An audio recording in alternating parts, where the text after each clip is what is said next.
ഡൽഹിയിലായിരുന്നല്ലേ? ഇപ്പൊ എന്താ വെക്കേഷൻ ആണോ? അല്ല, ഒളിച്ചോടിയതാ. എന്താ ഒരു രസം. ഈ ഡ്രസ്സൊക്കെ ഡൽഹി തയ്പ്പിച്ചാണോ? ഹേയ്, റെഡിമെയ്ഡ് വാങ്ങിയതാ. ഇതൊക്കെ നന്നായി ചേരുന്നുണ്ട്. പക്ഷെ ഈ കണ്ണാടി ഉണ്ടല്ലോ ഭയങ്കര ബോറാ. കുറച്ചുകൂടെ സ്മോൾ സൈസാ ചേരുന്നത്.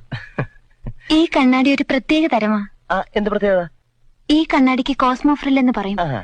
എന്റെ ഫ്രണ്ട് ഫിലാഡൽഫിയയിൽ നിന്നും കൊണ്ടുവന്നതാ. ഇത് വെച്ചാ മനുഷ്യരിട്ടിരിക്കുന്ന ഡ്രസ്സുകളൊന്നും കാണില്ല. പിന്നെ ശരീരം മാത്രമേ കാണുള്ളൂ. സാറിട്ടിരിക്കുന്ന ഡ്രസ്സൊന്നും ഞാൻ കാണുന്നില്ല. എന്താ? Only your body. I mean the naked body. അങ്ങനെ ഒരു കണ്ണാടി ഇവിടെ ഇല്ലല്ലോ. ലോകത്ത് എവിടെയെങ്കിലും ഉണ്ടായിരുന്നേ പിന്നെ എന്തൊക്കെ നടന്നേനെ? ഞാൻ വിശ്വസിക്കില്ല. വേണ്ട, വിശ്വസിക്കണമെന്ന് ഞാൻ പറഞ്ഞില്ലല്ലോ. എനിക്ക് വേണ്ടത് ആ മഞ്ഞ റോസാപ്പൂവാണ്.